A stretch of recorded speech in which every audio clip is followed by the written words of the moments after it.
Don't know if you all saw the email yet, but we have closed captioning. Wow. So they're asking that we use our microphones and that we talk slower.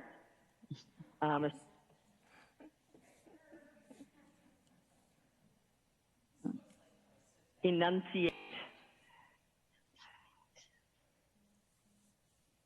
Okay.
Good morning, everyone. I'm going to call the Ramsey County Budget Committee of the Whole to order. And welcome this morning. I know that we are testing out closed captioning. And so for the commissioners, I want to remind you that we are supposed to try to enunciate, speak slowly, and try to make sure that we are on mute when we're not speaking. and also to, I can't remember what the other thing was. There was one other thing. Anyhow, but just trying to make sure that we can help our hearing impaired folks out there so that they have a way to participate and move forward with this. So I will begin with my opening comments so that those that are listening for the first time will hear this, but it's also a good reminder of what our schedule is and how we are moving through our budget this year. We as a board approved a budget for 2021 on December 17th, 2019, as part of our biennial budget for 2020 and 2021. At that time, the 2021 budget called for a spending increase of $21.4 million over 2020 and a 4.5% property tax increase. Typically, during the second year of the biennial budget, the county board affirms the budget approved from the previous year and focuses the second year on performance measures and progress made towards the county goals which have been adopted by the board. However, as we all know, this is not a typical year. Given the pandemic, global pandemic, significant economic downturn, and civil unrest, all of which have impacted our community, we needed to take a new look at the 2021 budget. The proposed supplemental 2021 budget calls for a spending increase of $5 million over 2020 and holds the levy change at 0.0% between 2020 and 2021. And I'll repeat that. We are holding the levy in this budget at 0.0% between 2020 and 2021. On August 25th, 2020, the county manager, Ryan O'Connor, recommended a 2021 supplemental budget to the Ramsey County Board. Meetings with the service teams on supplemental budget changes and performance measures started September 1st and go through September 10th. The schedule is available at www.ramseycounty.us/budget. The deputy county manager of each service team will provide an overview of the service team, the 2021 impacts of the proposed budget service delivery, and an update on its strategic priorities. The controller will follow with major changes in the proposed budget, and each department director will present their performance measures and speak to any specific departmental budget impacts on service delivery. After each presentation, I will open the floor for questions and discussion by the county board members. And on Thursday, September 10th, we will have the first public hearing on the 2021 budget. That meeting will be held at 10:30 a.m. in the council chambers with commissioners appearing virtually via Zoom. We acknowledge that the pandemic limits in-person opportunities, so we will be making accommodations to the extent possible for residents to provide comments through electronic or non-contact means. If you would like to speak to the board, you can call the chief clerk at 651-266-8014, email comments to chiefclerk, all one word, at co.ramsey.mn.us, or you can sign up in person at the meeting. Again, those numbers and email address are 651-266-8014. And the email address is chiefclerk@co.ramsey.mn.us, or signing up in person. On September 15th, the board will set the 2021 maximum property tax levy. The second public hearing will be held on November 30th at 6:30 p.m. at a location to be determined. And given the pandemic, we are currently looking at various facility and technology options to conduct this public hearing in person as well as virtually. On December 1st, the Budget Committee will discuss changes to the 2021 budget if there are any that are requested by board members. On December 15th, the County Board will give final approval to the 2021 budget, including any changes approved by the committee, and set the final 2021 property tax levy. I want to say thank you to Vice Chair Commissioner Matas Castillo County Manager O'Connor, CFO Kutza, all staff involved. I mean, this has been a very challenging time, to say the least, when we have more needs in our community, more than we've ever seen before, and less resources to take care of it. So, and then again, going to a 0.0% levy increase is really pretty phenomenal, as we have seen in the budgets that we have heard up to this point. Two other things I would like to say for the census. I know that there was a ruling that said it goes until October. Well, they can't stop at the end of September, but I wouldn't count on that. So please, if you haven't already self-reported, go to my2020census.com and do so. It impacts our budget. It impacts the taxes. It impacts our representation. So there are many, many reasons why you want to have your voice heard. Everyone counts, everyone. And then as far as the budget, we're very proud of our open data portal. If you want to dig into any aspect of this budget or other workings of the county, please go to the open data portal. Okay, I think I have covered everything there. So today we will begin with, and please remember to mute when you're not talking. Commissioner Carter. Thank you. And I don't see the closed captioning, so maybe they had a little glitch with it. It is the first time they were going to be trying to use it. So we will just see what happens there. But I know that we will get it perfected, even if it's not for this morning. So today, all day, we have the health and wellness team. This is about 50% of our budget. And because it is really about the county being the social services safety net. So it's health, human services, many different aspects of that. And so we will go through this and again, have the overview, the major changes, and do performance measures as well as the strategic priorities. So with that, I will begin with the Interim Deputy County Manager, Karen Saltis, for the Health and Wellness team. This can be found on pages 138 to 140 of your budget book. Karen.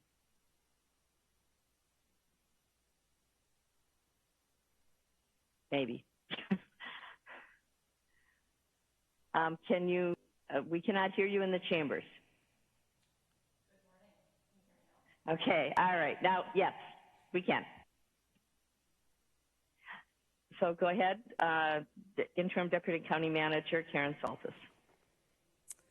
Good morning, Madam Chair, Commissioners.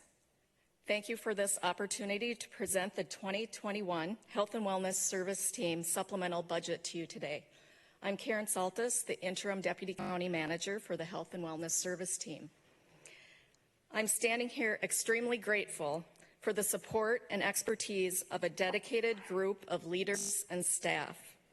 I'd like to give a special thanks to Dana DeMaster, who's seated at the table, for leading the Health and Wellness Service Team Performance Management Action Team. And thanks also go out to the many other members of the PMAT team whose work is presented throughout your documents. To controllers, Francis Odiambo and Janelle White, for the roles they played during this budgeting process. You will hear from them shortly regarding the major changes. And also to department heads for leading the discussions today. And just as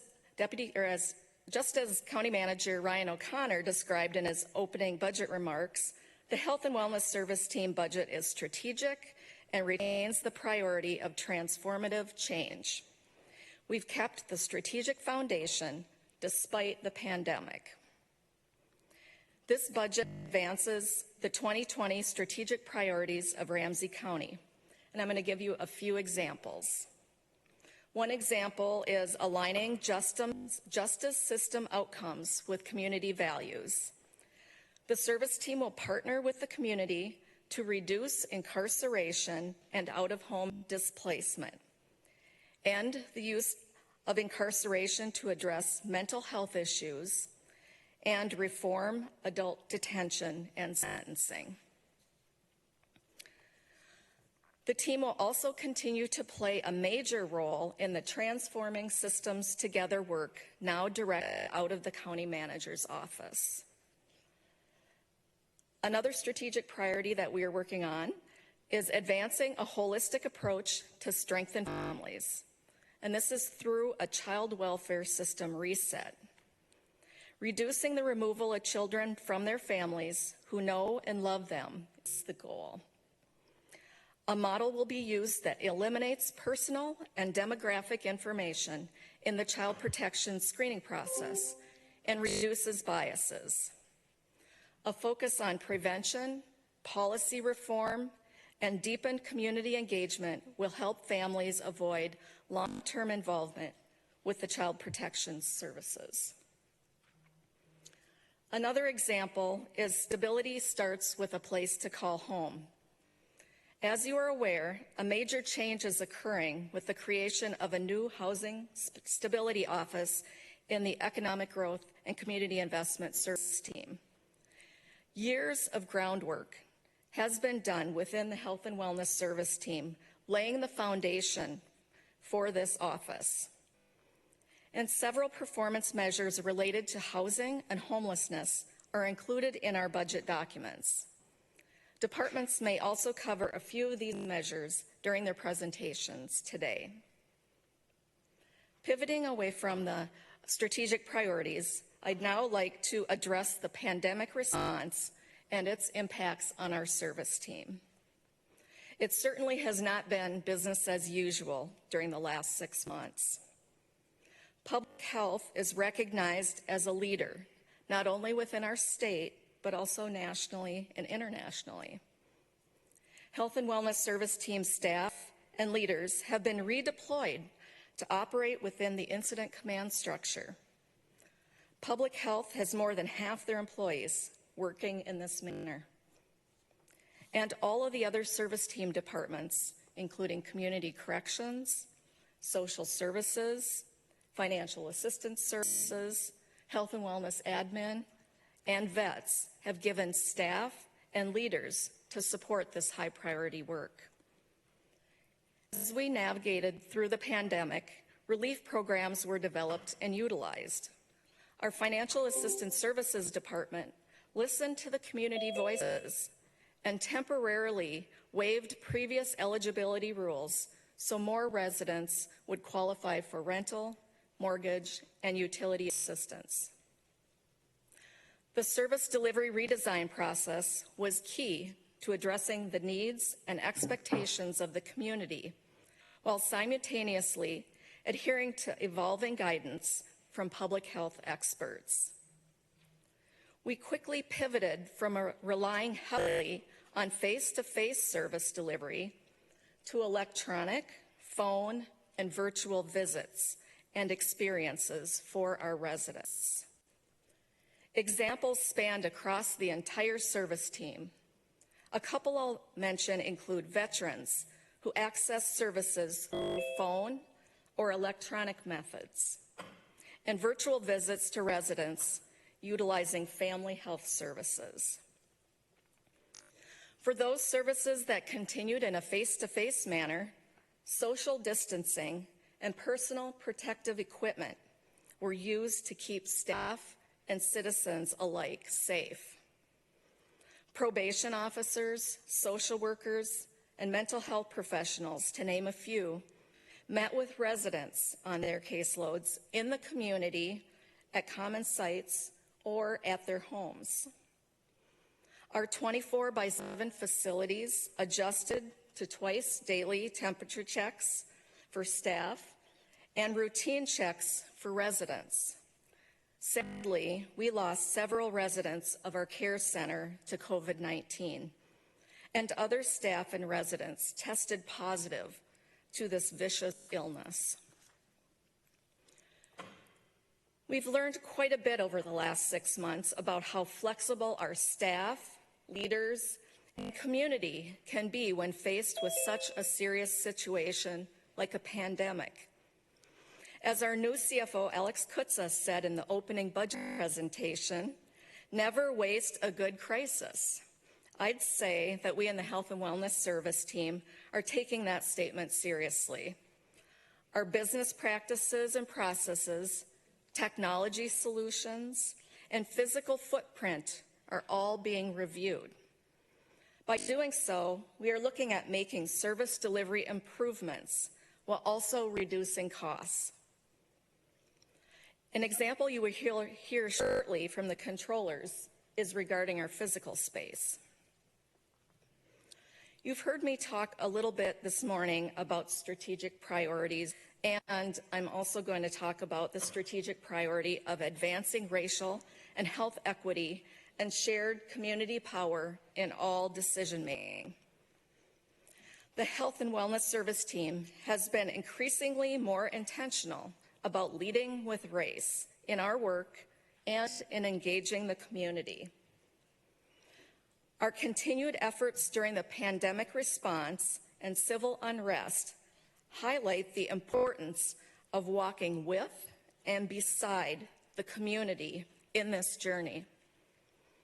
Our team led the way with virtual town halls as one method of gathering feedback from and providing information to the community.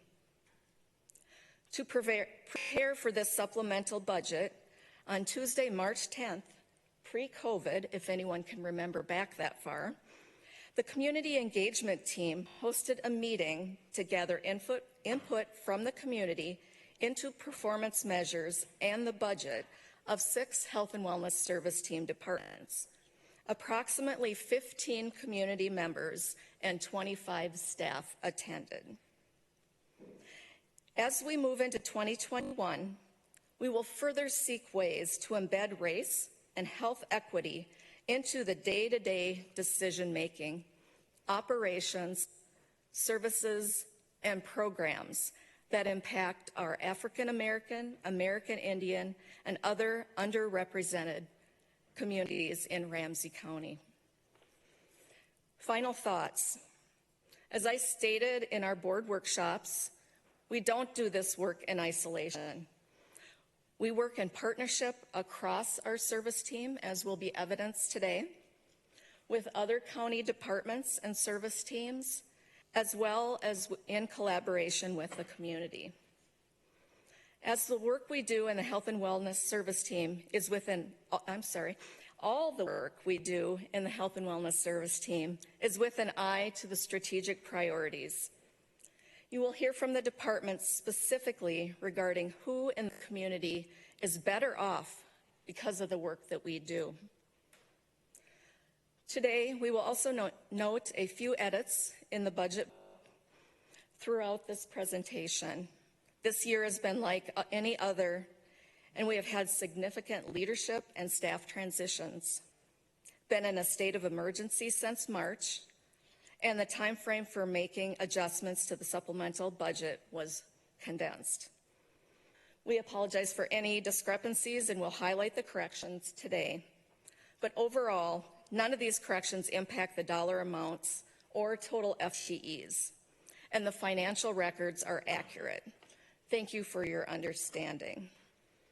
With that, Madam Chair, I conclude this portion of the presentation and stand for immediate questions you may have.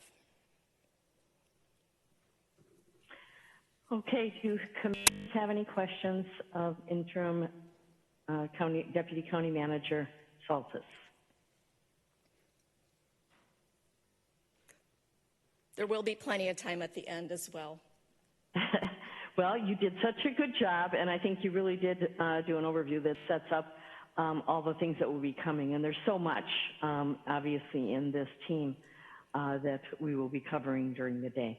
So we will, if we don't have questions for you in between, we will be hearing from you at the end of today's 2 hearings, in the morning and in the afternoon. Thank you very much. Okay. Thank you, Madam Chair. Commissioners, I will now turn it over to the Controller, Francis Odiambo.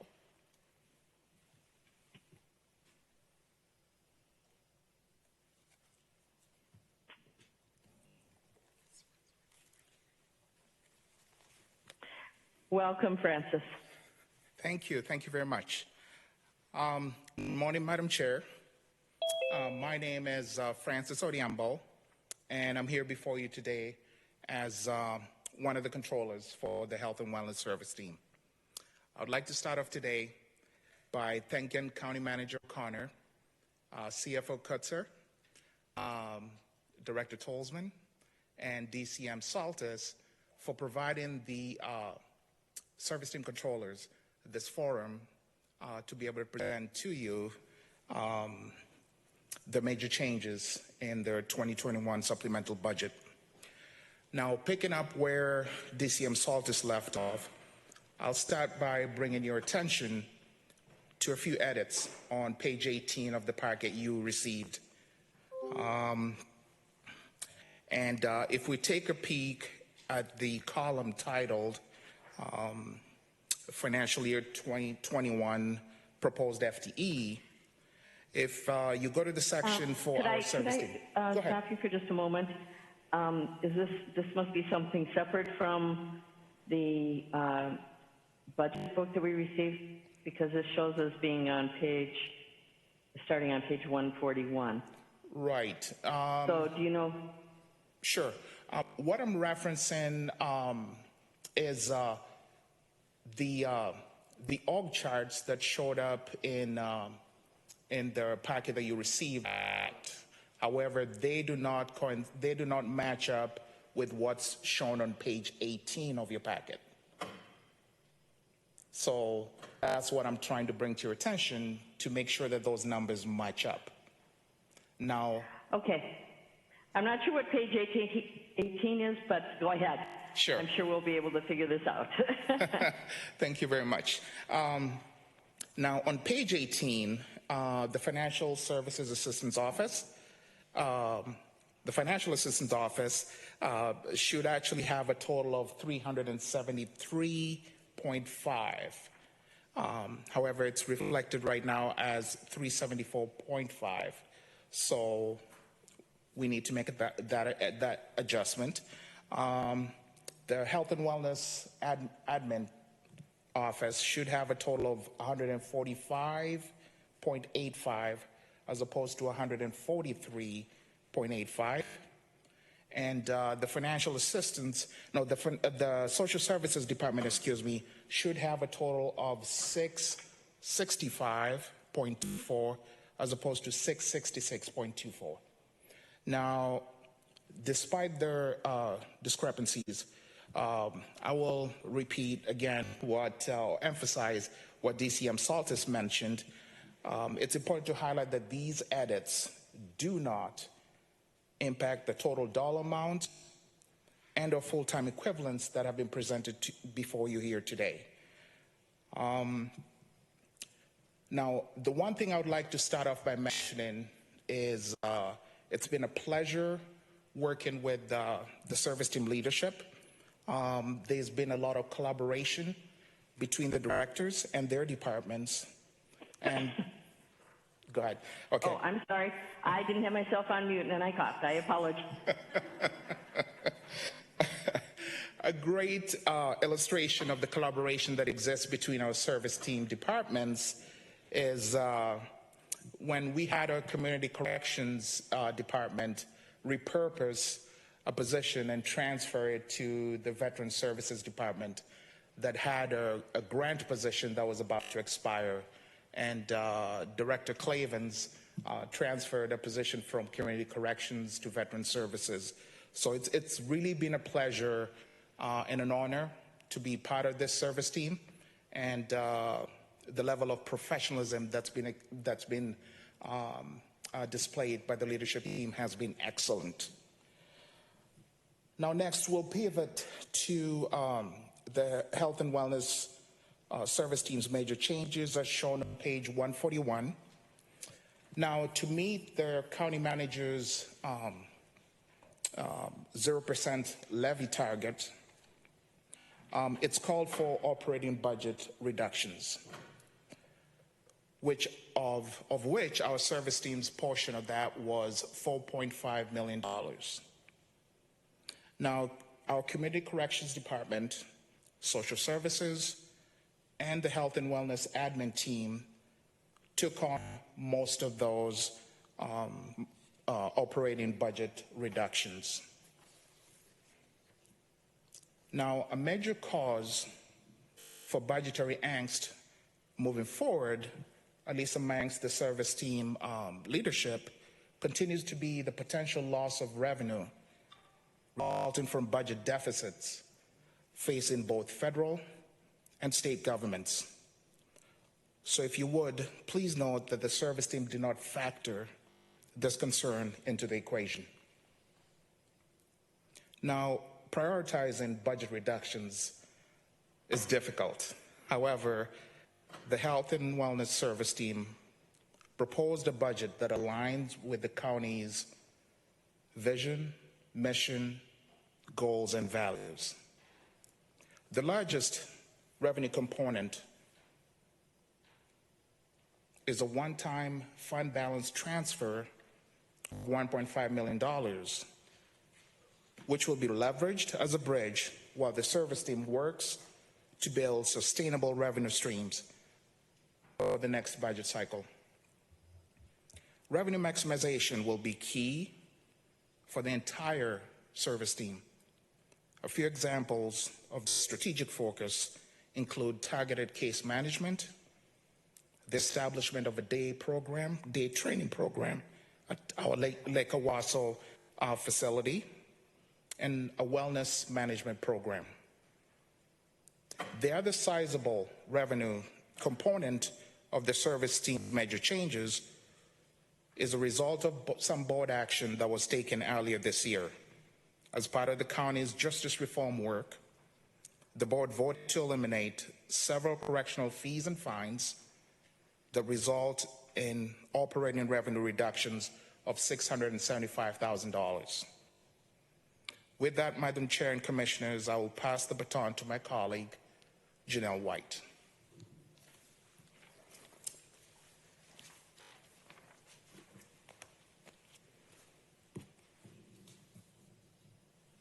Good morning, Madam Chair. Welcome, Janelle. Oh, thank you. Good morning, Madam Chair, Commissioners. My name is Janelle White, and I'm one of the controllers for the Health and Wellness Service team. The reductions to budgeted expenditures to meet the goals set by the county manager and budget team can be summarized into 3 areas. The first is spending reductions in personnel. Both Health and Wellness Administration and Community Corrections will have an increased vacancy factor. The vacancy factor will be accomplished through attrition and current vacancies. There will be no layoffs, furloughs, or elimination of positions. The impact of the reduction to community corrections is significant and may be difficult to absorb as they continue through their transformational reform work being done.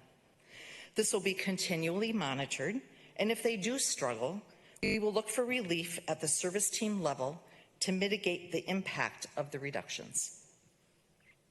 I also want to note the intentional decision of the county manager, chief financial officer, and interim deputy county manager to hold harmless public health and financial assistance services regarding personnel spending reductions due to ongoing increased demand for their services. Rental expense is the second area budget will be reduced. Public health will be moving staff from leased space to county-owned space, and financial assistance services will reduce the space used in the East Building. In addition, as stated in the EGCI presentation, property management has reduced the rental charges for county-owned buildings, and this affects Health and Wellness Administration, social services, public health, community corrections, and veterans services. The last reduction to budgeted expenditures is in social services. In 2019, the state legislature revised statutes to eliminate the county share of costs for substance use disorder treatment services for people on medical assistance and eliminates the county share for room and board for all recipients of substance use disorder treatment.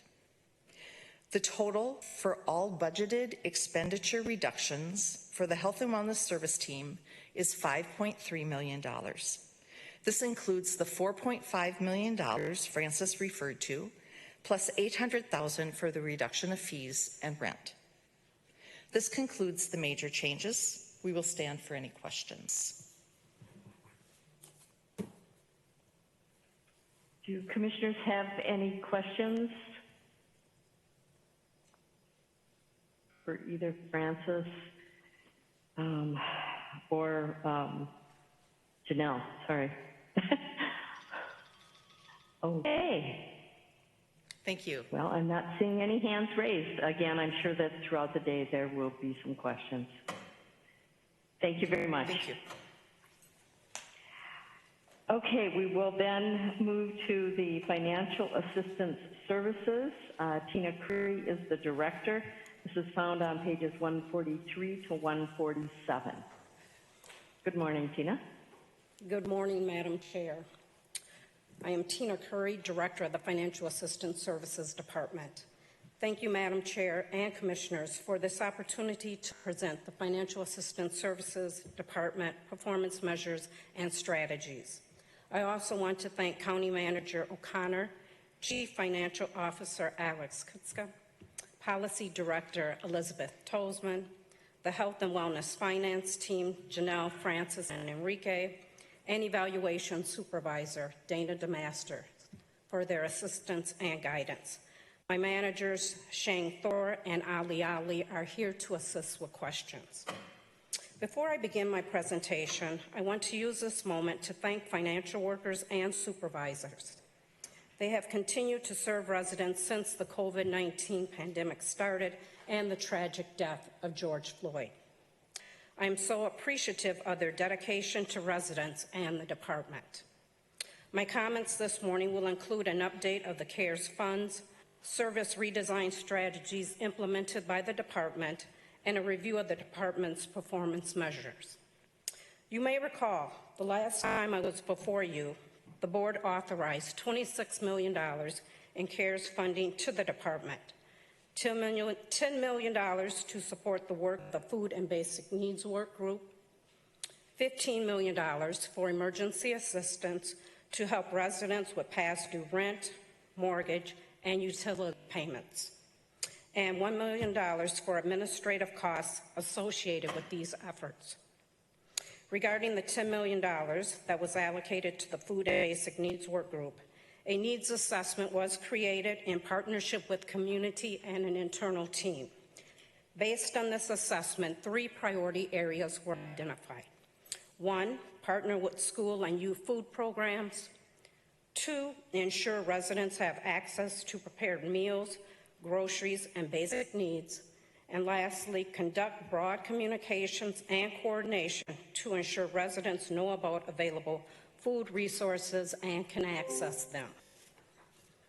Currently, contracts are in place with 5 home delivery programs with over 2,500 meals delivered as of August 21st. The work group is in the process of contracting with 14 food program providers to enhance or expand services within existing food shelves or food programs. Regarding the communication efforts, a website has been built of food programs to help residents identify where to go for affordable or free food. By mid-September, the majority, if not all, contracts should be in place with obligations totaling almost $10 million. To date, approximately $3 million in CARES funds has been spent. With respect to the $15 million in CARES funds to keep residents stably housed, the department has spent far less than anticipated. Utilization of the department's annual allocation of emergency assistance funds from the state, the enhanced unemployment benefit, the eviction moratorium, and the state allocating $63 million of CARES funding to community agencies to prevent evictions and homelessness have collectively resulted in spending under $1 million of CARES funding. Despite a very robust media campaign that included social media, radio, print, and billboard ads. as well as announcements on culturally specific radio programs and ads in cultural newspapers. With the enhanced unemployment benefit resuming, an eviction moratorium that has been extended to the end of this year, and local agencies also dispersing CARES funds for preventing evictions and homelessness, requests for county emergency assistance has not been overwhelming or at the high level initially anticipated. Because CARES funds must be spent by December 30th, the department has connected with County Manager O'Connor and Chief Financial Officer Alakutz regarding shifting funds to another area. This recommendation aligns with our strategy, resilience, building capacity to respond, adapt, and thrive under changing conditions. This pandemic has provided the department with an opportunity to redesign our service delivery and pilot a new strategy that addresses an issue that is near to my heart, youth homelessness. Unfortunately, youth homelessness often gets overshadowed by family homelessness and homeless single adults. But I would argue youth homelessness requires as much focus and attention because if these youth are not helped, they will likely become homeless adults. In alignment with the strategy, stability starts with a place to call home. The department has developed the Homeless Youth Ambassador Program, which is a partnership between Ramsey County Financial Assistance Services and the High School for Recording Arts, HSRA. HSRA was selected because about half of their students are categorized as homeless or highly mobile at some point during the year. Formerly homeless youth with lived experience will serve as mentors to homeless youth and offer empathy, life skill development, and assistance in navigating systems that impact housing. The main goal of this exciting opportunity is to achieve housing stability for African American youth. The ambassadors are in training now and will get paired with homeless youth enrolled at HSRA later this month. FAS is launching this initiative with $175,000 in department funds that will cover this year and next year's expenses. Additional funding will be needed after 2021. In terms of our service delivery, the biggest change and impact can be attributed to key waivers that have been implemented since the pandemic started. The waivers are designed to ensure the health and safety of residents are met. The waivers also align with the strategic priorities, resilience, building capacity to respond, adapt, and thrive under changing conditions, and residents first, effective, efficient, and accessible operations. One waiver I want to highlight waives the face-to-face interview for new cash assistance applicants. Because of this waiver, residents can simply call in and the intake worker will fill out the application for them over the phone, thus simplifying the application process for residents during the stressful time and allowing the department to continue providing essential services in a streamlined fashion that reduces administrative burden. This waiver also reduced staff concerns regarding exposure to the coronavirus. Delivery of services from their home while also having a spouse and/or child home during the same time is a significant challenge noted by staff. Aligned with the strategic priority of talent, attraction, retention, and promotion, the department recently surveyed staff to gauge interest in working non-traditional work hours, such as weekend or evening. 65% of staff completed the survey. Results were mixed. Some prefer to work weekends, and others prefer late evening hours or early morning hours. However, the message is clear. Staff would like a flexible work schedule during this pandemic. The department has reached out to the Department of Human Services to see what flexibility they can provide regarding access to the MAXIS system so flexible work schedules can be pursued. Lastly, community input has helped the department shape our service delivery in a few different ways. A town hall meeting was held regarding CARES funds, and input was gathered from FAS's community engagement group, Ramsey United, regarding what has been the impact of policy changes. I want to shift my remarks to the department's performance measures.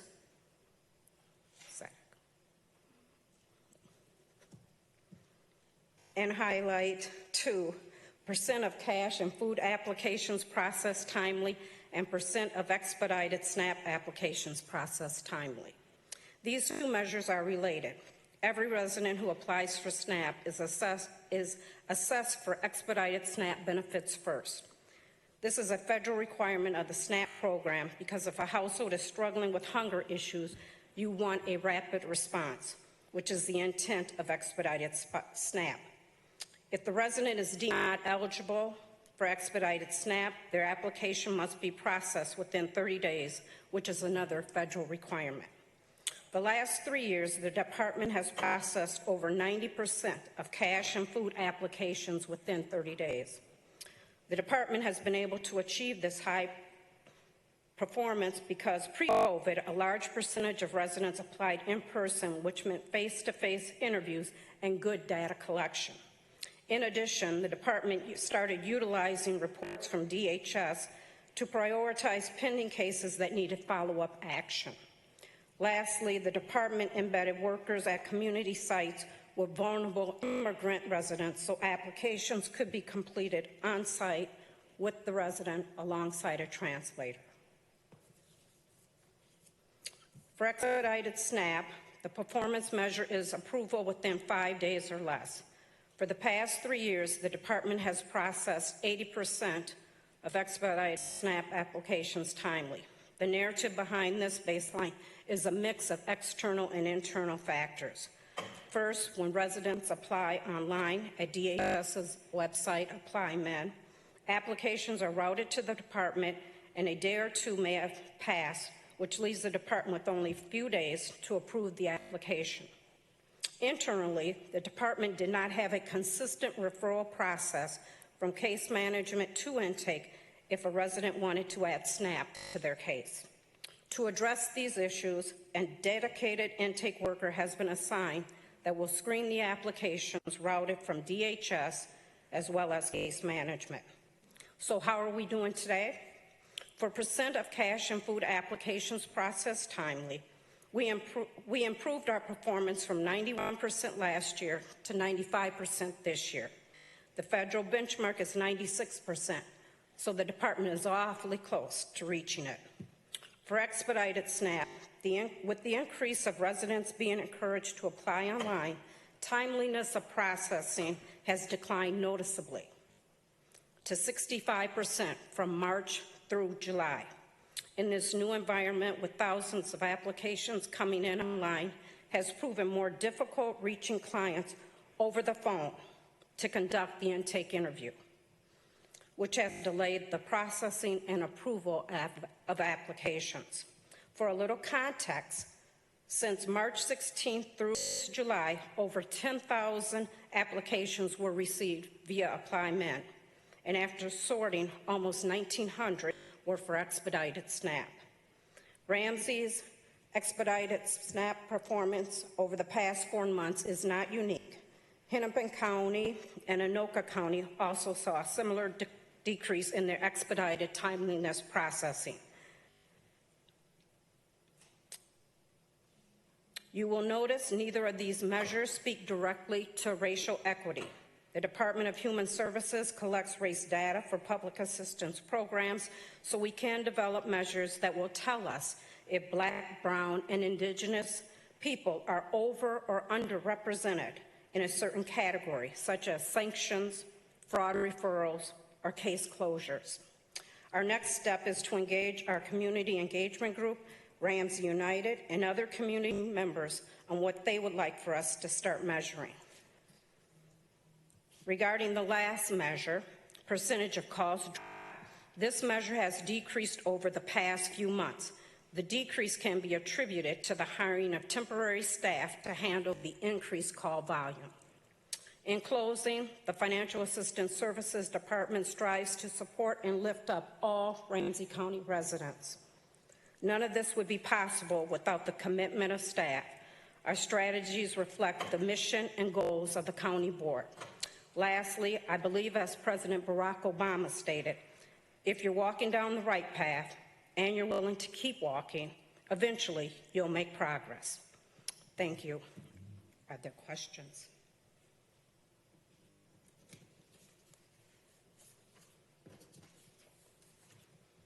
Commissioner Mc. Oh, sorry. Yes, we do have a question beginning with Commissioner Matas-Castillo. Thank you, Madam Chair, and I hope my internet stays stable. We're starting the first day of school here, and so everyone's online at the same time. But I appreciate, Tina, your presentation, and really want to thank you under this intense pressure for our community that FAS members have been able to adjust so quickly to serve our community. And I'm really excited to hear about the work with the youth, homeless, and the ambassadors to really address the issue, because you're right, the issues of youth homelessness often get overlooked. I'm wondering if any of the funds there that are appropriated that you mentioned are going to be used to actually get youth into housing or shelter, as we have had, we had initiation with hotel programs that didn't work exactly as we thought they would, because we know we have unique needs of youth. But I just wanted to make sure that as we're doing kind of wrap-on services with them, that we can actually get them housed. I was out this weekend at some of our encampments, and I noticed that there were several young people in those encampments along Cathedral Hill and Lower Landing. So just really concerned about getting those folks aside. Madam Chair, Commissioner Matas-Castillo, so we will be gathering this week to decide where the unspent funds will be targeted. No decision has been made at this point. Great, thank you. You also mentioned that the need for financial services hasn't been as great as what we anticipated with the CARES funding. And so I'm just wondering, is it that are there any requests for financial assistance that haven't been met or are still in the process of being certified? Madam Chair and Commissioner Matas-Castillo, if I'm understanding your question correctly, you're asking if there's unmet needs? Yes. Mm-hmm. No needs have been identified yet that we haven't been addressing. The one thing that we are currently working on is doing more outreach with our landlords. Excellent. Great. Thank you very much. I appreciate your work, and I know how hard and tirelessly the FAS staff work, and it's complicated. So I just appreciate your leadership and appreciate all the staff, especially in this time. So thank you very much. Thank you for your support. Next, I have Commissioner McGuire. Thank you, Madam Chair, and thank you, Director Curry and your whole department for all of your work. I echo Commissioner Matas-Castillo's comments about how much we appreciate your tireless efforts to serve our community. I have a couple of questions. You mentioned the waivers, and this is as much about, I think, just getting information to our viewing public, but just to let people understand that these waivers are waivers about federal and state requirements and state mandates. And so I'm wondering if you would want to just comment on your desire to keep make some of these waivers permanent. And I know that Commissioner McDonough is working on a statewide commission, a statewide task force to talk about, how many of these waivers we can make permanent. Because if it's working now, is it good to have it work this way when the waivers expire? So if you could just comment a little bit on the degree to which you want some of these waivers to be permanent. Excellent question, Commissioner McGuire.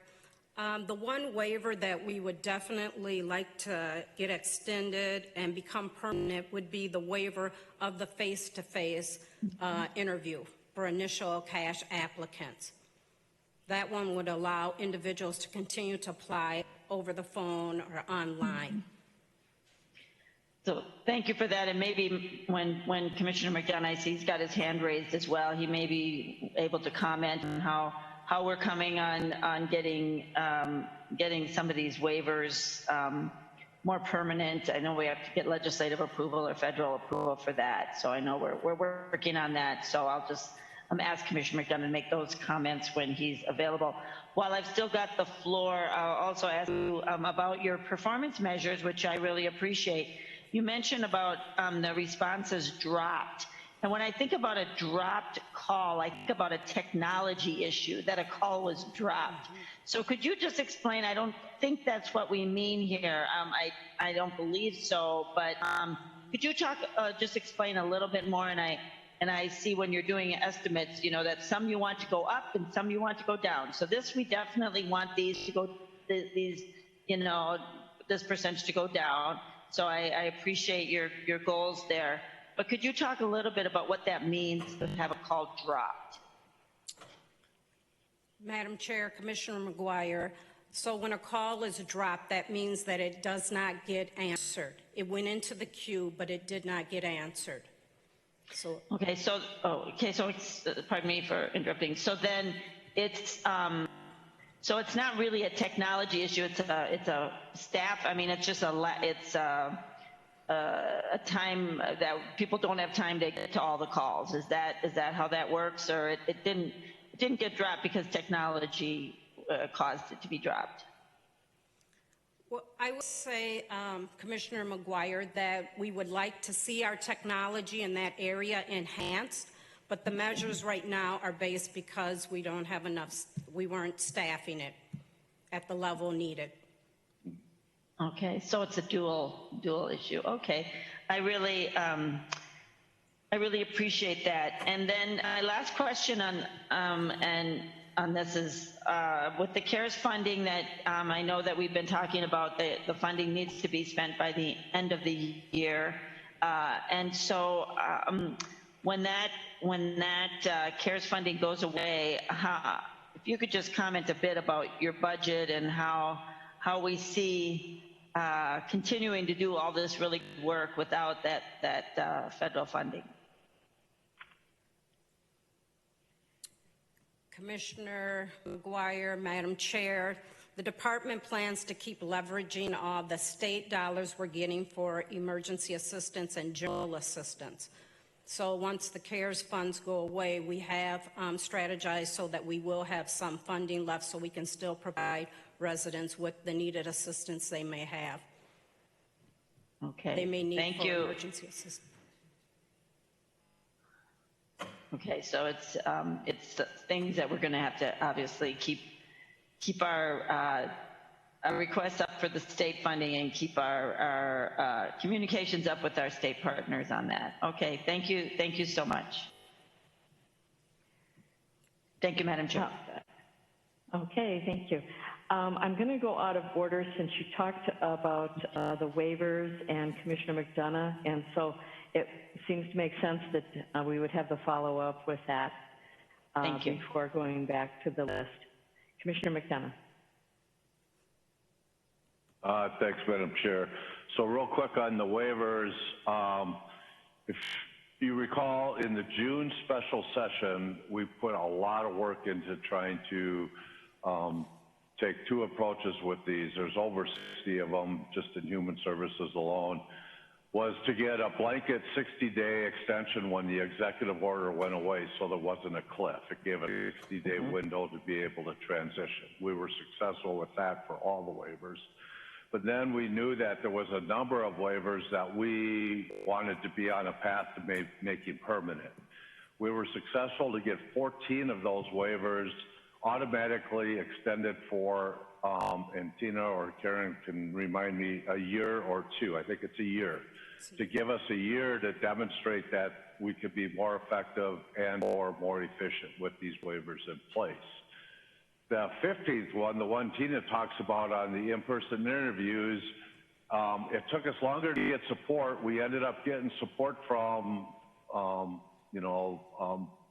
all the parties, Republicans, Democrats in both the House and in the Senate and the administration, but not in enough time to get that in the June special session.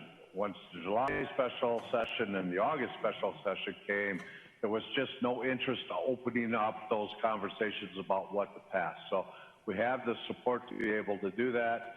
Every month we get closer to the point where if the executive order would go away, the 60-day extension will take us into next year's session, which hopefully will allow us to continue to work on waivers that we would like to be able to either, have that year to be able to demonstrate the effectiveness or the efficiencies, or if we can demonstrate it, can we get those things in place right now? So we'll continue to work on those. I hope that brings a little bit of clarity to where we're at on the waivers. The list is, longer than 14, but that was the list we could get. That 15th one, we know we have the support. And at some point, I'm pretty confident we'll get that waiver at least extended for a year. And then, Madam Chair, go ahead. I just want to say thank you so much, Commissioner McDonough, for all of your work on that. I know you've been spending many hours on that task force, and just thank you so much for all of your leadership on that. So I appreciate it. And we got to keep working on it. Thank you. Good, thank you. And then, Madam Chair, if I could just make a comment to Tina and, really kind of the whole team here. We've been in this 2-year budgeting process now for 14 years, and the second year has always been focused in on performance measurements, and it's been an evolution of what do we measure, how do we measure, is there value for departments, is there value for employees, is there value for senior leadership, is there value for the county board, is there value for the public? And I think we've been on this path. And the items that you highlighted for measurement are certainly a really important stuff to us, but just some feedback here, and I appreciate that you're looking to the community to help weigh in on what we're measuring as a part of the performance measurements. But the items that you called out are items that we tend to have to measure anyways, right? There's already federal benchmarks, or we get dinged if we don't hit these with the state. There are already things we're measuring. And, as we really take a hard look at being transformative, moving towards measuring the transformative items within the work we do, right? You mentioned the youth homelessness and the big issue. The biggest feeder program into youth homelessness is out-of-home youth aging out of foster care. And, what would it look like if we put a measurement in there? How many youth are housed 1 year after aging out of foster care, right? That transformative thing that really elevates something up, that gets us ahead of an item that's a big issue in our county that costs us a lot of money, but also has a huge impact on youth when we don't get them stabilized. And so I just bring that up as you and Dana and Elizabeth and your team continue to think about what to measure. My hope is we start moving into these transformative measurements. They're hard, the numbers aren't good, and this isn't about I got yous or holding, pointing fingers. This is really about challenging us to do better in the areas where we really have gaps and have a huge impact within our community. Thank you, Madam Chair. Thank you. Okay, we will go back up then to Commissioner Carter and followed by Commissioner Fretham. Thank you very much. I'd just like to thank your department for all of the work that has been done. Commissioner Carter, yeah. I don't know if your microphone is... It's up. Thank you. Okay. Now it's down. All right. Thank you. Thanks for calling me on that. Just thank the department and all that are in the department for incredible work during a pandemic when emergency assistance is called upon in ways that are untypical of regular non-pandemic or non-social unrest times. And the department has just been so responsive.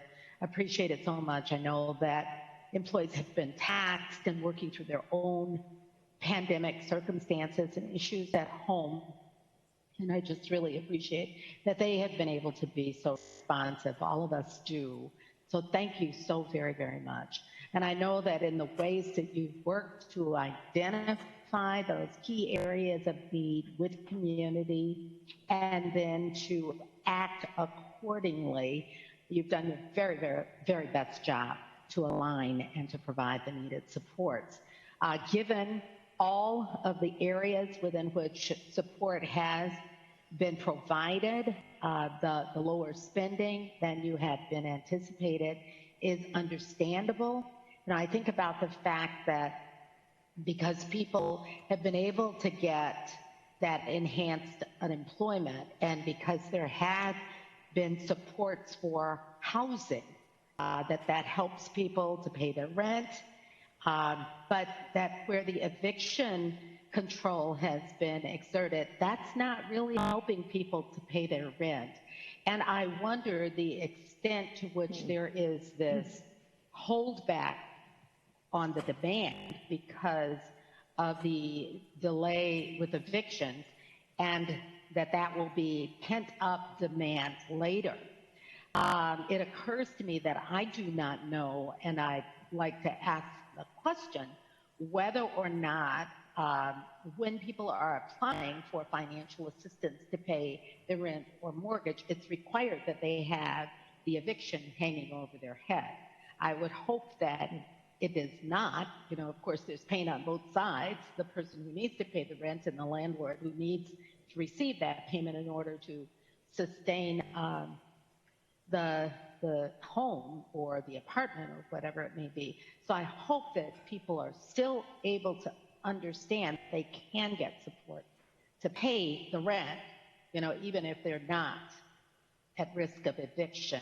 And I'll pause. I do have a second question after hearing. Madam Chair, Commissioner Carter, yes, individuals can get assistance if they're behind and not at the point of eviction. We are encouraging individuals to apply. Thank you. I had hoped that would be true. So I know that the communication that you're doing has got to be all about that, to urge so that we do not have that pent-up demand at the end and people being evicted when the eviction control is removed. Then I also wondered, as you talked about your measurements and the expedited SNAP applications process timely, the great difference, of course, because of the huge difference in applications, and wondering if that is somehow prioritized as an area that could receive assistance even from our CARES funds, because it is, of course, as a result of CARES funds, but it seems like that is a workforce issue. It's about the commitment of staff to that processing and the inability to get to it as quickly. And I know that we're limiting the amount we're using on administration, if you will, but wondering if that is being prioritized as an area that could require assistance during this time, and or if other areas of the state are seeing, as you had said, it's not unique to us, that same sort of drop, then whether we're working together to require the state any assistance in that particular area. And I don't know, that one might be a little hybrid. Okay. Are we working together in that aspect to try and focus that, and can we in fact apply CARES assistance? Madam Chair, Commissioner Carter, so we have been working collectively with our counterparts in the department, as well as we've reached out to other counties to see what things they're doing with regards to their CARES funding. With regards to the expedited SNAP, that is an issue. We just needed to do better processing of those applications, tracking of them, so that they could be identified sooner, so immediate action could be taken on them. And last, Madam Chair, if I might, regarding the flexible hours and the survey of employees, it certainly is clear that they may need that assistance to be able to work in more flexible hours. And I would imagine that assistance can be very helpful also to our residents who need us beyond 8 hours a day. So I applaud your continuing to identify what's needed in that area. And that's actually the area where I was thinking we would be working with others across the state to ask for that assistance to access the systems as needed in off hours. I believe that's an area of continuing work beyond the pandemic to identify how we can expand our availability during hours outside of our work hours when people need our help. So thank you. I do appreciate that and hope that that becomes reality. Sorry for the frog in my throat. Okay. Okay. Okay. Commissioner Fretham. Thank you, Chair Reinhardt. And Director Curry, I wanted to reiterate Commissioner Carter's appreciation for your willingness to look at flexible options for our staff to support them as they support our residents. I think we know how hard our FAS staff have been working during these challenging times to help our families when they are in crisis, and how challenging that is and the secondary trauma that can result. And so finding ways to support them so that they can do everything they can to support residents is so critical. So I really appreciate your work there. And like Commissioner Carter, I'm also worried about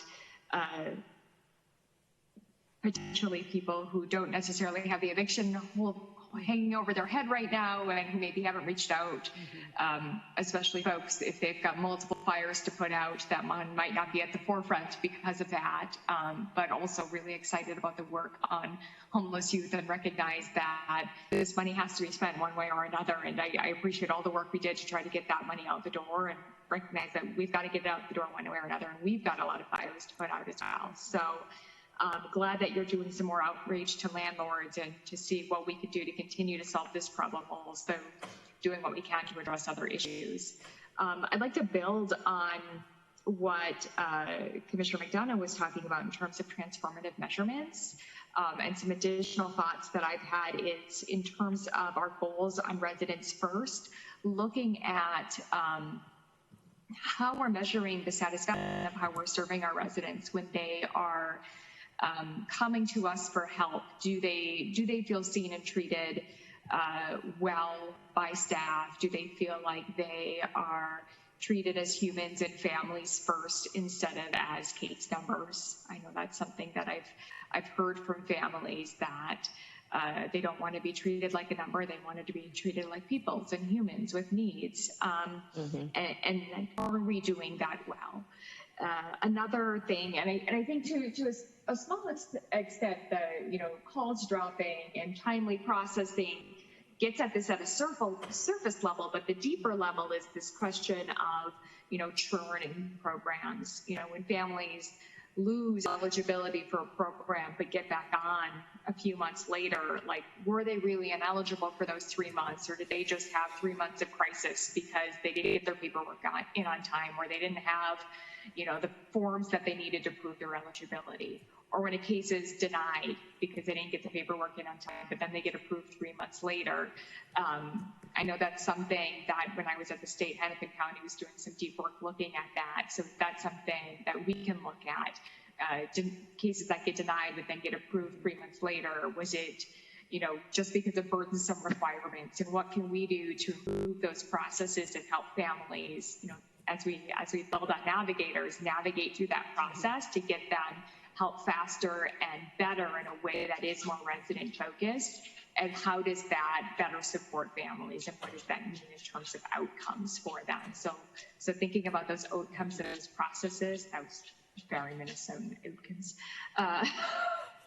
On that, but just thinking about that again, what Commissioner McDonough said, those transformative outcome measures, and what that means for people in a really resident-focused light beyond just those federal reporting requirements that we have to get out, and how we're looking holistically about that family experience when people are coming to us for help in crisis. So, thank you. Thank you, Commissioner Fretham. Madam Chair, appreciate all your support and everything. And the department will be looking at how do we identify transformative measures going forward, besides just the ones that we're federally required to measure. Okay, I do still have a hand up from Commissioner Carter and Commissioner Matas-Castillo. Do you have additional questions?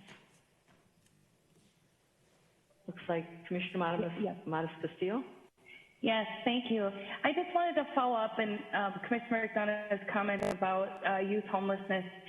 I'm wondering is how does this program fit into our new housing stability office? You know, as we're kind of revamping our services for housing stability, how does your youth program fit into that? I want to make sure that as we're creating a new department, that we're putting all of those programs there and things don't get lost, because streamlining and really getting to that, you know, one-stop shop for housing stability is really going to be important to include our youth. And so I'm wondering how that's going to play out. Madam Chair, Commissioner Matas-Castillo, excellent question. The plan is that the program, the Ambassador program, will get launched in FAS, and after a couple years, we'll look at then transferring it over to the housing office.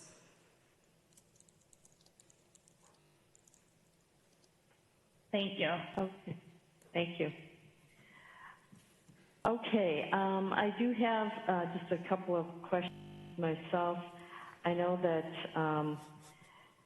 well, first of all, I know you probably said it at the beginning and I just don't remember it, but for those that are listening, SNAP is the Supplemental Nutrition Assistance Program, which is a big part of getting people, if you're hungry, if you don't have enough food, the nutrition is obviously something that has to be dealt with first. So the expedited SNAP that you talked about, and then just in general, the Supplemental Nutrition Assistance Program. You also talked about the percentage of homeless youth that come out of HSRA, and I was concerned about that, but also kind of what it also represents is that we are able to see maybe where we have the most need. And so are there other measures in place to figure out where we can target the efforts because of the need that is exposed there? So that would be the first question that I have, and then I will do an overview of what I heard also. Director Curry. Madam Chair, Commissioners, so with regards to the Ambassador program and identifying that need, we looked at how many youth were homeless currently and where we could target our resources. And that's how we came up with the development of that program. As you may recall, during the start of the pandemic, we had heard there was quite a few homeless youth that were unsheltered. And so then we said, okay, we need to target that group, and just based on the data, HSRA, they had a high number of youth, homeless youth. Well, and I'm hoping that as we are moving forward that we're paying attention to that in other areas as well, and I'm sure that we are, so I'm not terribly concerned about that, but that the number really surprised me to begin with.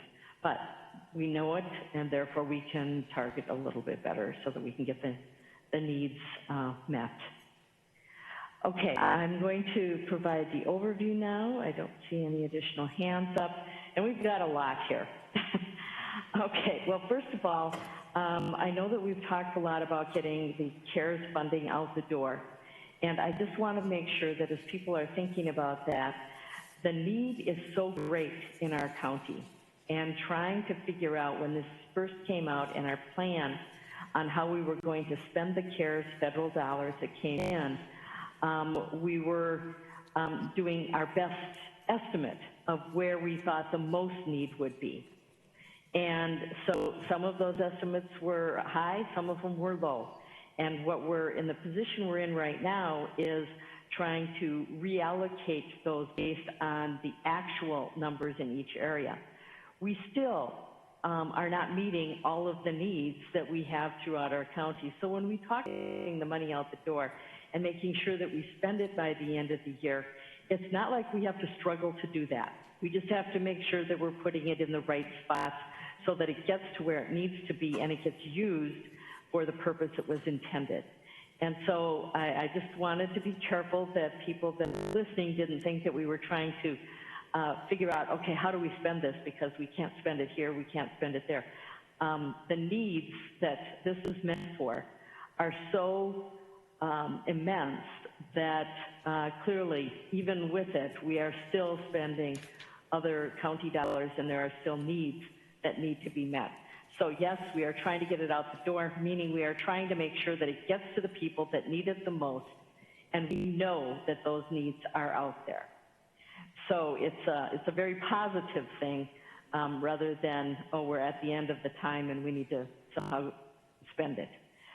I think that, so the things that I heard that need to come back to us or be considered, I guess, into the future, first of all, is that adjustment to the CARES funding. And I know that you're in the process of doing that, and so I would expect that that would come back before, well, obviously within the next few weeks, because we are getting closer to the end of the year all the time. So that would be probably the number one thing. Also, we heard a lot about waivers and the work that's being done at the legislature, and what has been done so far and what still needs to be done, and how important that is. And so getting that message so that we can make sure we share that with legislators and with commissioners so that they can use it at the legislature is going to continue to be very important. And it's really about service to our constituents and making it easier for them instead of putting up hurdles, such as the face-to-face. There's no need for that. We can get things done better. People are more comfortable, and so therefore are more likely to seek out the services that they need. And it's all about families and individuals and homelessness and all of the things that are major issues for us. The measurement, the next thing is the measurement of transformative changes that we are making, and I think that that's really critically important because it plays into, or is part of, not plays into, is part of our racial equity and community engagement response team, because we need to look at how it's impacting individuals and especially underrepresented communities, and that goes to the Navigator report and that Commissioner Fresson brought up. And so I think, let's see here. Oh, and then another thing that was specifically requested was regarding a measurement, and this goes to the transformative changes, was in foster care, and measuring things such as how many of the homeless youth are, or where are the youth that have 1 year after aging out of foster care, and what percentage of those are homeless, because that does seem to be a major issue. So I think I've covered that. There's a lot in this area, obviously. So it's the CARES funding, the waivers, the navigators and how we're helping people get through the reporting requirements. Probably the biggest thing is really the measurement of transformative changes as we're moving forward. I will ask then the other commissioners, did I miss anything? Okay. Not seeing any hands go up, so all right. Thank you, Director Curry. We will move on then to the Veterans Services. Maria Weatherall will be providing that overview or the budget for that area. It is from pages 148 to 151 in your budget books. And I would ask Director Weatherall to come forward. So, Madam Chair, Commissioners, if I could just make a brief comment before we have Maria present. Just a couple of notes in response to the last session there. Just a reminder that great feedback from Commissioner McDonough, Commissioner Fretham on our performance measures and transformative change. I would like to acknowledge and note that we limited our departments to just showing up to 3 measures this time around, given our condensed timeline and process. I want to note that they actually have a lot more measures that they wanted to share and showcase. So it is our intent that as we work with and along community in developing and refining these measures, that we will build out department measures on the open data portal. So year-round, you'll see a full list of their measurements and updated data as well. So I just wanted to note that before we move on to the next presentation. And I'd like to acknowledge Deputy County Manager Elizabeth Holzman, who is standing in for the County Manager today and is the, I can't remember what the title is. Anyhow, you are serving as the County Manager, and really appreciate the work that you are doing, not only in this budget hearing, but in the day-to-day work that is so critical to our county. So thank you very much. And now I will turn it to Maria Weatherall. Thanks, Tina. Good morning, Madam Chair, Commissioners. And I was going to say Ryan and guests, but Elizabeth and guests, thanks so much for having me. Maria Weatherall, representing Ramsey County Veteran Services. Despite the challenges provided thus far in 2020, the staff of Veteran Services has continued to deliver outstanding resident-centered customer service to veterans, their surviving spouses, and those that advocate for these populations.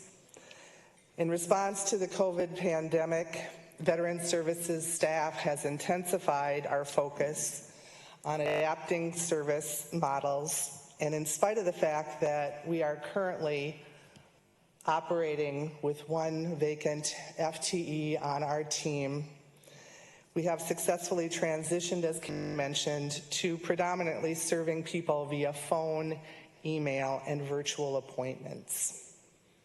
Staff who are not impacted by high-risk conditions have continued to work in our offices on a staggered schedule and have taken responsibility for mail and fax processing, PPE and supply management, and other tasks that support our operation every day. Our Veteran Services Homeless Justice Outreach Service Officer and our Veteran Services Social Worker have continued to meet with people in person, outdoors, there would be in places not meant for human habitation, and in other locations where safe social distancing and sanitation measures can be maintained. Because our offices are in the Plato building, people seeking our assistance have presented in person to request our help from the beginning. And we have done our best to meet their needs while strictly following the guidance provided by Ryan and the public health leaders. Since the service center at the Plato building officially opened on August 17th, we have had an increasing number of people request that we meet with them in person. Although we are not a department included in the initial implementation of the service center, we have seen the immediate advantage of having a safe, well-managed, coordinated option for meeting with people in crisis and those that benefit from seeing us in person to facilitate expedited services and to work more effectively with our partners in FAS, workforce, and property records and revenue.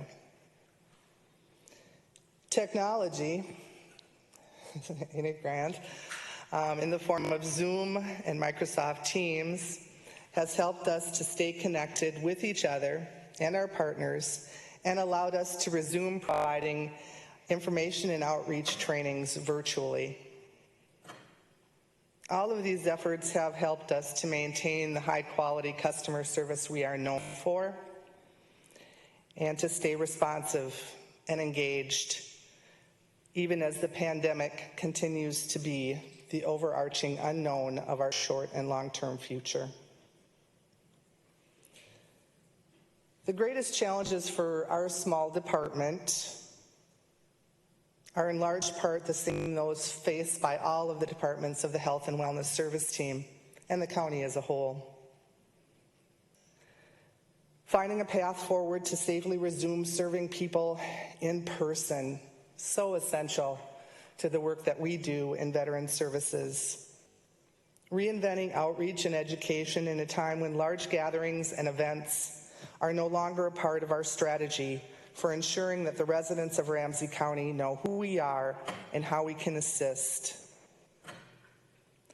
Building new ways to collaborate and work as a team now that we are not together in the office every day, and for the time being cannot meet with our internal and external partners in person. Reinventing how we engage with the community to improve and expand our service. As all of you know, many of the individuals and families that we serve are in crisis. Others are confronting mental and physical health challenges, and we will continue to be here to help with expertise, advocacy, education, and support in whatever their need might be. Doing our part to ensure that everyone we serve is better off during these unprecedented times will require that we continue to reinvent and diversify the service model that we employ to serve elderly veterans and widows, to serve disabled veterans, to serve veterans and their families experiencing crisis, to serve homeless veterans, some of whom are struggling with mental illness and addiction. We want to be very intentional about how we continue to adapt what we do to support the best outcomes for these populations. And one way that we are approaching that effort is to make more and better use of public and private benefits available to every citizen.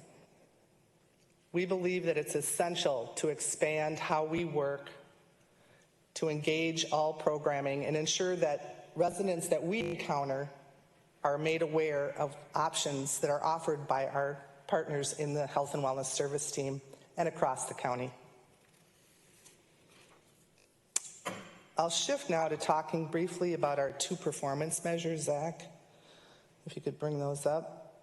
I just want to mention that I was pleased that the conversation came up about the performance measures. I have really deeply appreciated being a part of the Health and Wellness Service team for many reasons, but one of them is that the services of the evaluation unit and help with our performance measures was provided at just a point when we really needed it. I have been on the journey of performance measures for the whole 11 years that I have been here. And I want to say that the improvements that have been made recently really, I think, are going to work for us to help us to really identify and focus on the things that we need to do to improve how we serve people. So I really commend those changes, but I recognize what Commissioner McDonough is talking about, because we did have to select just 2 measures. And one of the measures that I eliminated, which actually we had 2 in a previous cycle, was about how we serve the customer, what the percentage of satisfaction was with the way that we served the customer. And we took, for example, 10,000 phone calls last year in 2019. We served about 1,900 people in appointments. We served a lot of people, and it would be great to have that be included as part of our performance measures. For now, we worked with Health and Wellness Evaluation Unit, and we tried to focus in and spotlight the work that we're doing to serve our most vulnerable residents. The addition of the Veteran Services Social Worker and our new Homeless Justice Veteran Service Officer bring added expertise and capacity to focus on serving our most vulnerable residents. We are happy to include a new performance measure that spotlights the potential to improve how we increase access to the full spectrum of public assistance benefits and programs for the people that we serve. Our experience in navigating state and federal benefit sets for veterans positions us perfectly to expand our scope to include assessing for public programs and benefits provided by financial assistance services, provided by social services, provided by our partners in corrections and public health. We are hopeful to continue to expand our efforts to partner in serving residents who need our help the most, and we will continue to focus on improving how we work within the service team And as the work of housing and homelessness moves out of our service team to work across service teams to improve our effectiveness in serving the residents of Ramsey County. We are a small department, but we can work every day to be a part of efforts advanced in partnership, and we can make a difference. Our experience collaborating with federal, state, and local partners, highlighted in the second performance measure, as part of the Homeless Veteran Registry, demonstrates that better coordination is an essential part of improving outcomes for homeless veterans, and we are ready to translate the lessons that we learned there into better outcomes for all of the people that we serve in veteran services. Further, we continue to build partnerships across the Health and Wellness Service team, and the addition of our homeless justice outreach worker, the service officer, which is provided by corrections, has allowed us to integrate our efforts with those of our community partners serving unsheltered people living in Ramsey County. And this has been a great boon for us. It taught us a lot about the work that's going on serving the most vulnerable people living in Ramsey County, the unsheltered homeless. And it allowed us to contribute when COVID made that effort an essential part of the safety net that the county provides. We also took the opportunity to work more effectively with our justice-involved veterans, and we see that expanding. Just recently, I communicated with the courts about how we might best utilize that position to serve justice-involved veterans who are coming through the Veterans Court. Among the many lessons that 2020 has provided, the one that dominates much of my thinking these days is that we can never predict what unique challenges the future will provide. We have to be ready, and our best hope of understanding what the communities of Ramsey County need is to do a much better job of listening. Participating in the Veteran Services Town Hall and those of the other Health and Wellness Service Team departments provided insights into what the community needs and how they believe we might do a better job of helping. Veteran Services deeply appreciates the leadership and support of the Racial Equity and Community Engagement Response Team, and we will seek to continue finding new ways to bring community into the work that we do and to reinvent our processes to directly address racial and ethnic disparities. We can improve, we can change, we can coordinate more effectively to make sure that veterans and their families have access to the full scope of benefits available. We can do this by working together. Veteran Services has benefited from being a small team bonded by our commitment to serving veterans, the people that served our country, and their families.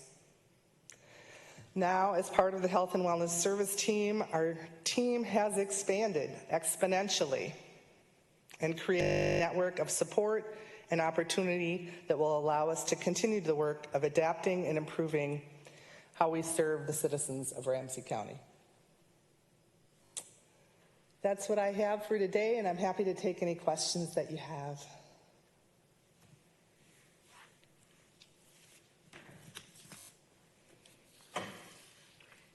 I will start with Commissioner Carter and then Commissioner Matas-Castillo.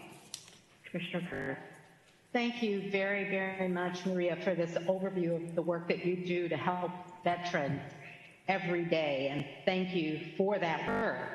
You know, it occurs to me as I look at the story behind the baselines and through the budget materials that you submitted today, as you talk about being able to guide veterans who are clients in veteran services to the broader range of services available at Ramsey County, and particularly through the Health and Wellness Service Team. It occurs to me that you are serving veterans and that veterans may also be served in other areas. As you talk about your clients and guiding them into those other areas where they could be served, I think about the fact that there are likely veterans who are served in human services, or perhaps nowhere, that you have not yet seen. So it's important that you're walking them across, and you're walking them across in both directions, as those typical or traditional veteran services may be of aid to those who have not made themselves or have not taken advantage of them in the past.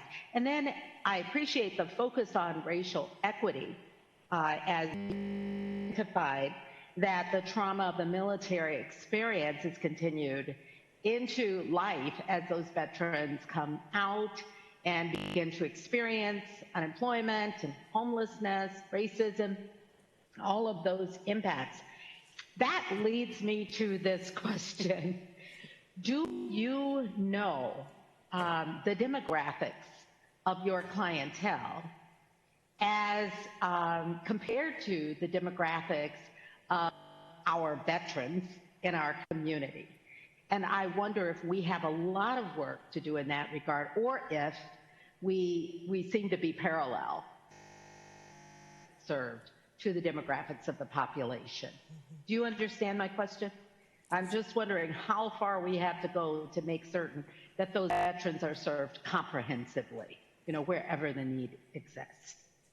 Madam Chair, Commissioner Carter, thanks so much for that question, because it really gives me the opportunity to spotlight the development within our system of capacity to better understand exactly who we are serving, and to do better with understanding how that breaks down in relation to the military. So, for example, in the military, about 20% of the people that serve on active duty are people of color. And we believe that our department lines up with that pretty accurately, but to date have not had any mechanism for verifying that.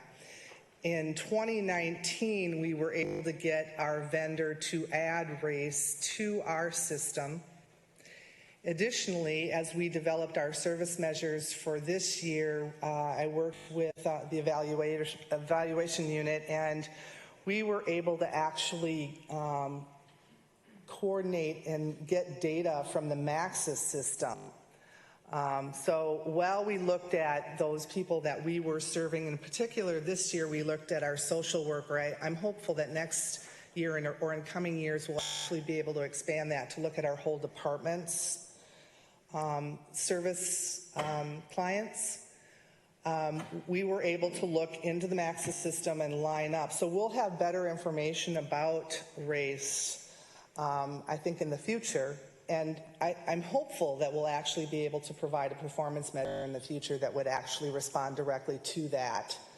It was really eye-opening for me to work with the evaluation unit and to discover that as we were trying to identify how many of our social workers' clients were receiving benefits from social services and from FAS, that we were able to look into those systems and gain other information. And that was one of the data elements that we were very interested in, and we will be attempting to expand on that in the future. Thank you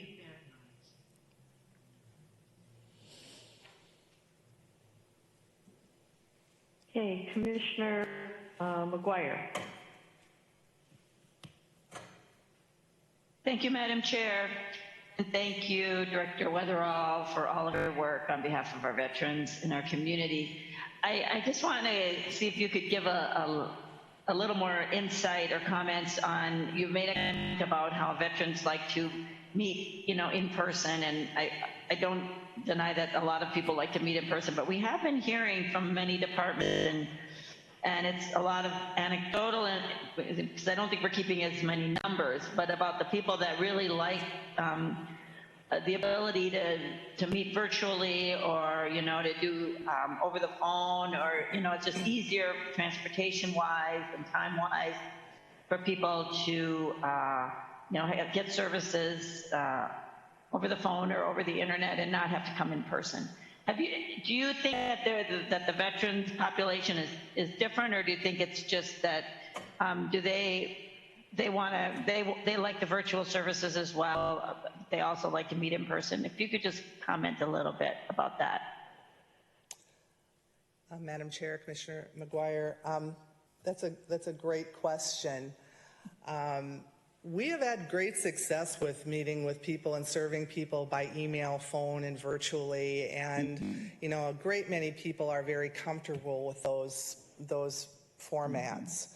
One of the things, though, that I would observe that is lost is that when we meet with people initially and we do our initial conversation and our initial assessment, it often is the beginning of a very intimate relationship where that person is sharing their historical experiences, they're sharing things about their health conditions, they're sharing things about the needs of themselves and their families. So it really is essential that we establish a level of trust that will allow us to carry that relationship forward in the most effective manner that we can. And that would be so that we understand and can advocate appropriately on behalf of every single person that we encounter. So when I say that people, that veterans in particular, those that advocate for veterans are very interested in meeting with us in person, that is part of the reason why. The other thing I would comment on is that veterans by nature are often very reticent to concede that they are as deserving of help when they need it as any other citizen might be. They're constantly bringing up the fact that other people may need that help more than they do. We see this in particular with enrollment with the VA medical care system. People will say, well, no, I really never really thought about that. There's people that need that a lot more than I do. So I think it's also surmounting that particular obstacle that benefits from actually meeting with that person in person and looking into their eyes and actually establishing that trust and that confidence that is really an essential part of being a great advocate for them in every manner that we can. Thank you for that and for your good work. I appreciate it. Sure. Thank you, Madam Chair. Okay, it does not appear that there are any more hands up. So I will go to the overview. Commissioner Carter, I assume your hand was still up from the previous question.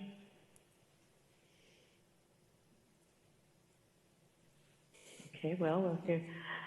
I will go with that. Okay, well, I think one of the things that I just want to state here is that especially in today's political climate, how important it is, the work that you're doing.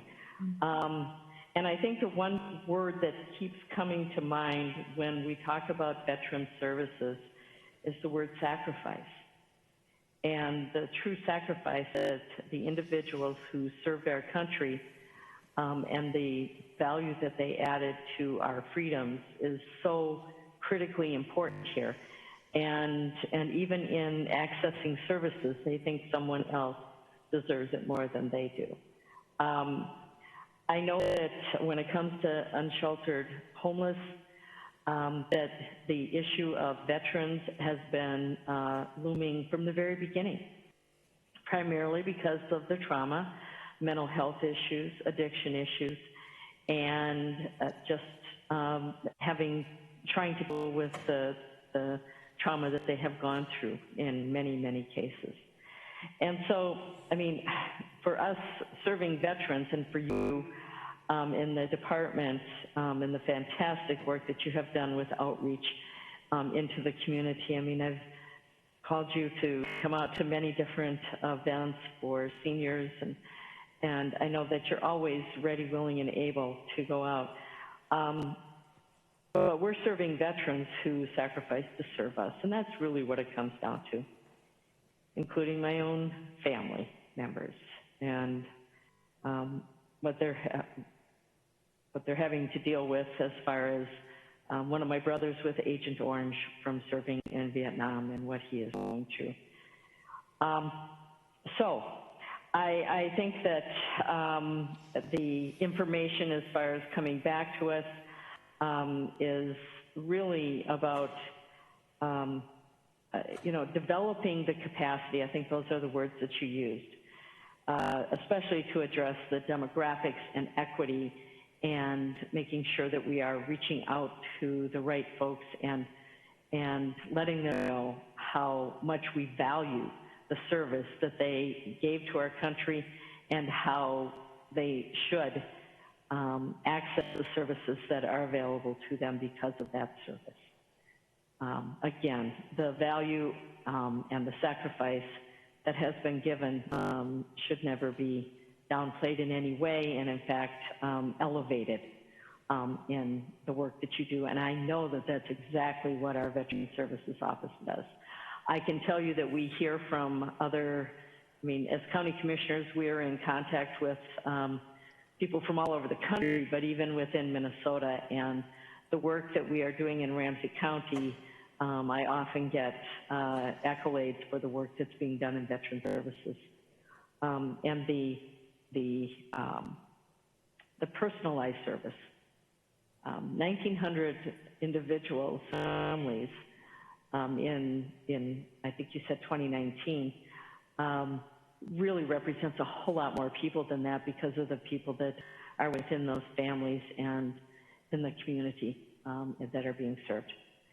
So I guess the only thing is that's the overview, and again, getting more information on the capacity development that you're doing, I think it sounds like you're really working hard on that, as well as the other services to make that happen. So with that, oh, by the way, I finally remembered the word I was searching for. It's Acting County Manager Elizabeth Holzman and her work.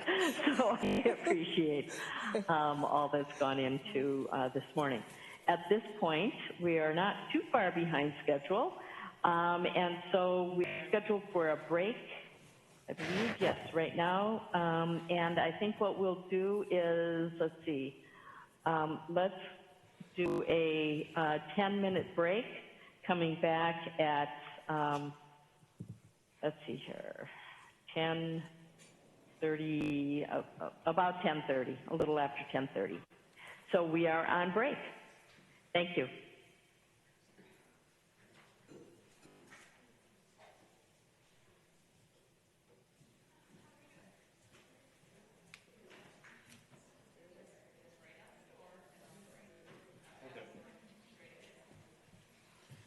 So here's what really happened. I accidentally scheduled two things right now. Not only right now, but kind of for the rest of the day, which is really annoying. So I'm wondering.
Okay, I assume that the technology issues have been fixed and we are now back. All right.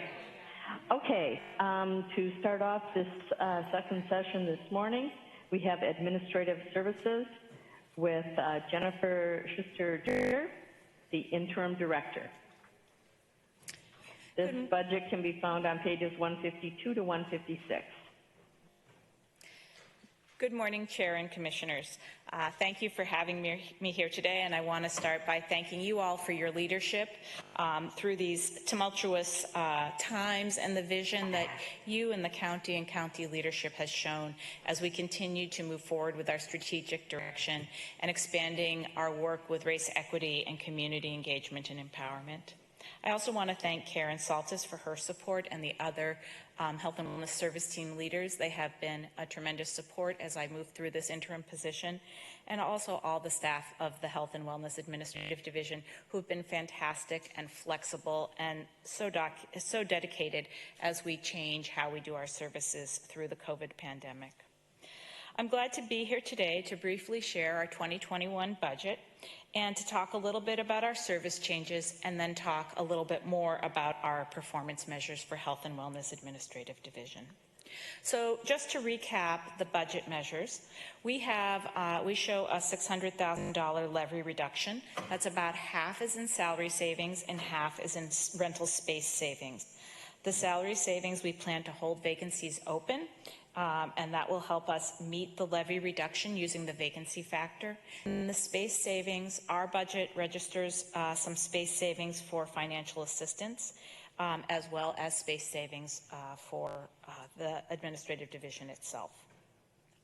The other piece about the budget changes, I want to refer back to what Francis and Janelle, our controllers, talked about, which is taking a really deep look at revenue enhancement and maximizing sustainable forms of revenue, sustainable revenue streams across the entire service department.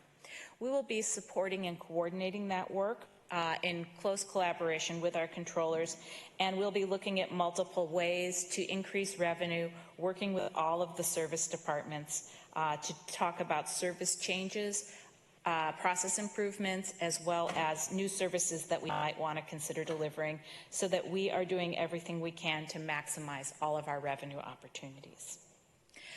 I next wanted to talk for a little bit about the service changes that we've done related to COVID. As you all know, Health and Wellness is behind-the-scenes support for all of our operations in the Health and Wellness Service Team. We gather the data, you've heard about that with all the work Dana has done leading the PMAT team, the performance measurement team. We pay the bills and we ensure that our employees get paid. We deploy our computers and our specialty software. We write contracts, we help plan services, and we get information into systems so that our financial workers can process all those benefits that Tina talked about. During the COVID pandemic, none of these regular needs have slowed down. And in fact, we've been doing even more and doing some of it even faster. I would say hyperspeed when we talk about things like contracts. Almost all of our staff in planning and evaluation and contract management are substantially redeployed to the COVID response. As we figure out how to do new things, we really need to have solid support from fiscal services, from planners, and from evaluators. Our behind-the-scenes support, though, does connect directly to residents. And one example of this is Tina talked about how we are doing enhanced emergency assistance and working with community partners to do that. Well, we have to find a mechanism to work with that community partner and exchange information. And a couple of weeks ago, several of our technology staff and worked on creating that information exchange sent me an email. And one of them wrote, "This project that we've been working on gets an additional $15 million in emergency assistance to our residents during the pandemic. It was an honor to be a part of the project, working with financial assistance, evaluation, accounting, finance, and our community partner, the Community Action Partnership." So you can see that all our behind-the-scenes work is tied to the people that we work with, the residents that we serve, and our staff see that as well. And we know that what we are doing is to serve our departments and our residents, whether or not that work is immediately visible to our residents or to our staff. Everyone gets paid, and we're a part of getting paid, and we don't always see that or think about it. Some of the examples of how our team has been working during COVID to move the county vision forward as we do this work is our planners have been developing new services and putting them in place. Our planners have been involved with the service centers. They're helping ensure that early childhood needs are met at the service centers. They're helping identify technology gaps and how we fill those. And they're helping to develop new ways, whether it's around housing our homeless population or whether it's our food service delivery. So our planners are almost entirely deployed to those projects. Our contract managers have developed and written multiple contracts on very short timelines. The hotels that we're using for our homeless folks, those contracts for those hotels were developed by our contract management staff. Our technology folks have worked with information services in partnership to put hundreds of our staff, enable them to work at home. Also engaged in other COVID-specific projects like the one I just mentioned with getting money to transferring information with Community Action Partnership. Our fiscal services folks have been paying the bills. They've supported the hiring of more than 100 shelter staff.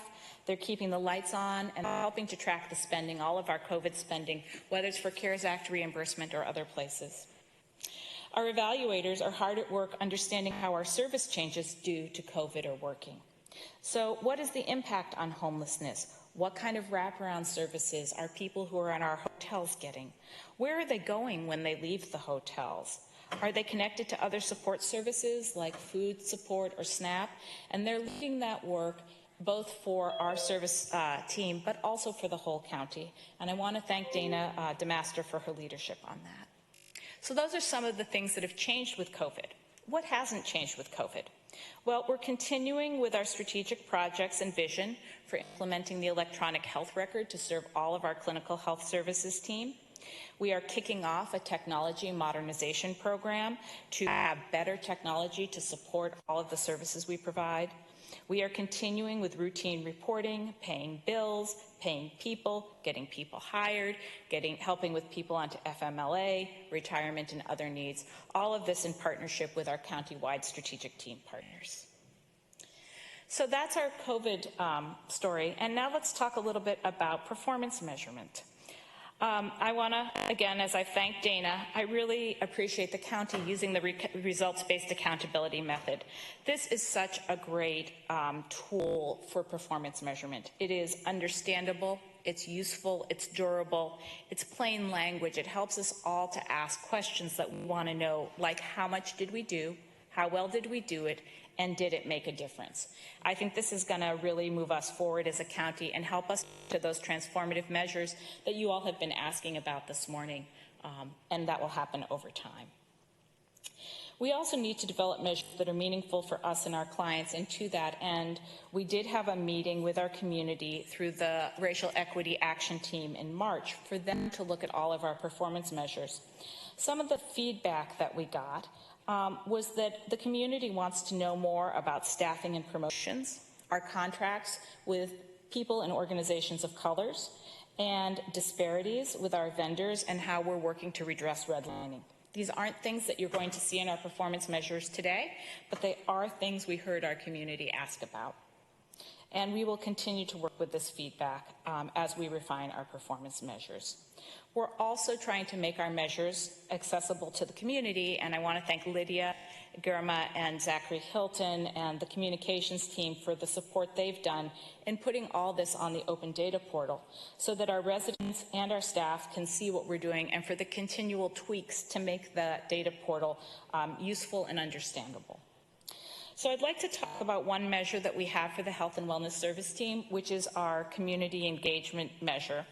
And the measure is the percent of RFP review committees with community representation. And RFPs are the request for proposals. So this is the process we use to spend hundreds of millions of dollars through contracted vendors. It ties to our strategic county goal of advancing racial and health equity and shared community power. We note in the strategic plan that many of the communities and residents impacted by county programs and services have not historically had a voice in planning and implementation. The county, and I think through my career, has been criticized for coming to the community after the decisions are made, not before. This measure is an effort to move us upstream so that members of the community and people who are impacted by our services have a say before the decisions are made and as a full member of the community of the decision-making process. Our goal is to continue, this is a concrete step to bring community voice and shared decision-making into our process. And as we move into closer relationship with the community and we learn more, we'll continue to further refine this measure that will make sure that we include individuals who are impacted by our services and not just general community representatives. You can see that we've shown improvement from 40% of all panels having people on them from the community to 60%, and then we will continue to grow that. I want to say that this measure is one step towards a larger goal of having a really more community-centered contracting process, where we have community and people who are impacted engaged in all stages of the process.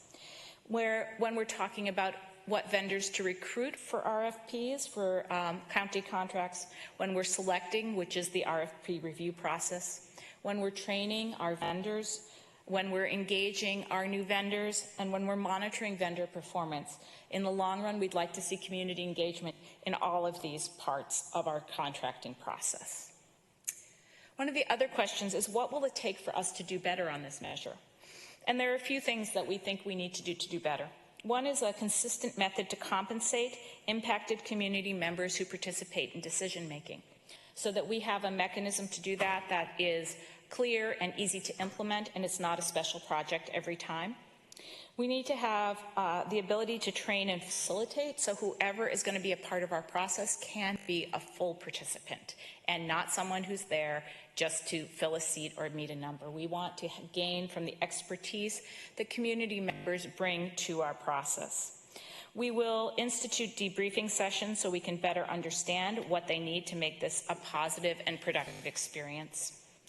We plan, as we work through this, to use the new relationships that we have been developing as a county through our community engagement work, through our immigration contracts, through our messaging partners, through our food service providers, through our equity action circle, through our community advisory councils, and our racial equity action team. The county has built a strong foundation of relationships, and we will build on those. And we also recognize that community engagement won't be the same everywhere. It will take different forms. And what we're trying to do is to develop the form and structure to get there. The final thing I want to talk about is what's missing from our measures and where are we going? What are some future measures? For future measures, I think we are looking that we want to be measuring our progress with early childhood and our work with families with young children. What are we trying to accomplish as a county and what progress are we making? We need to take a look at our technology modernization and how well that's working, and that will tie into other departments' measures. And we also want to do some joint work with finance to ensure that we are, how long is it taking us to pay bills to community providers? And we will be working together with them on that. So COVID has really strengthened our ability and our adaptability and our resilience. We have tried a lot of new ways to serve people, and we've done work in a markedly different way than we have in the past. Our people are working from home. They are doing things with printers and scanners that they've never done. They're balancing their children's schedules. They're balancing illness. Some of our team has lost family members to COVID. There's a lot going on. But COVID has also shaken loose our structures and practices, and we're ready for what comes next in 2021 and beyond. So thank you very much, and I will stand for any questions.